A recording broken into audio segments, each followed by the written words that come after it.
Fam! Masarap, makamasa at unique pansit bihon ba ang hanap nyo? Tara! Samahan nyo kaming dayuhin ang isa na namang legendary na kainan, ang Masyang since 1950. Nandito lang sila sa 224 Garcia Street, corner Mabini Street, Barangay Nueva, San Pedro City, Laguna. Malapit lang sila sa San Pedro Police Station. Open sila everyday from 8 a.m. to 8 p.m. Sabi nga nila, hindi ka taga San Pedro kung hindi mo pa natitikman ang sikat na kakaibang pansit bihon na may itlog at ketchup, na dito mo lang original na makikita sa ancestral house ni Lola Masyang. Hindi lang yan, kung presyo rin lang ang pag-uusapan, talaga namang makamasa. Sa halagang 50, busog ka na. Pwede mo pang ternuhan ng ininit na buns na 10 ang isa. Kaya naman pala 3 henerasyon na ang lumipas, mula sa lola, nanay at ngayon sa mga anak. Dahil mapa oldies but goodies ka man o millennials, ay hinahanap-hanap pa rin ang pansit na nakasanayan at may kakaibang sarap. Kaya hindi nakakapagtaka na 20 trays ng eggs, 35 kilos ng balunan at 50 kilos of pansit bihon ang naluluto nila sa isang araw. At para matikman din ng mga taga-kalapit bayan, may branch na rin sila sa 58 A. Bonifacio Street, Barangay Canlalay, Binyan City, Laguna, na open naman from 10:30 a.m. to 10 p.m. Tignan nyo naman, kahit saan lumugar ang Masyangs, talagang patok sa masa ang mura at unique na pansit bihon nila. Pagkatapos igisa at pakuluan sa kaldo na pampalasa, balunan na pinakuluan ng hanggang 2 oras at saka lalagyan ng ketchup, tapos papatungan ng sunny side up egg. Ano nga bang lasa ng pansit na may kakaibang timpla? Ito mga ka-fam, yung dinayo talaga namin dito. Yung nakaiba siya mga ka-fam kasi sa totoo lang, ngayon lang din ako makakatikim ng pansit na meron siyang ketchup dahil doon sa fried egg. Kasi diba usually yung fried egg, tinaternohan talaga natin siya ng ketchup.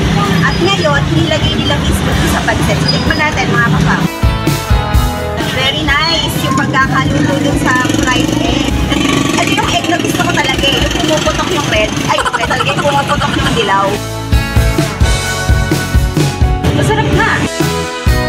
Parang yung pansit pa lang mismo, malasa na siya. Napakaganda ng pagkakaluto dun sa pansit. Tapos, iternohan mo ba ng ketchup, tapos meron pang malambot na balunan. Panalo to mga kapang. Yung buns nila, iinit lang yung mismo sa fire. Diba? Pinoy na Pinoy talaga.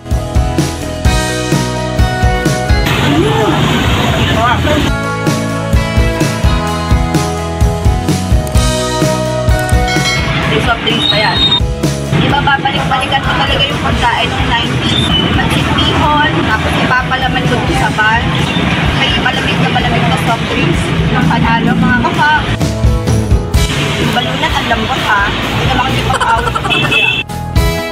Kaya di wala nakakapagtaka. Magmamagal na ganito ang tagal ng Masyang. At kahanap-hanapong talaga ng mga taga San Pedro. Hindi lang ngayon San Pedro mga kaka. Dumarayo pa dito kahit taga-ibang lugar. Instead ko po mamatry ng pansit na merong ketchup po.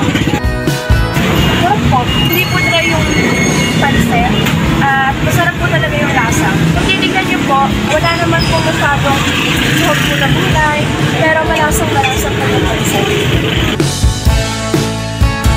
Bagay din po mala yung ketchup sa pansit. Saka nakakatuwa po kasi, ang mura lang po. Kamasa po talaga yung ketchup.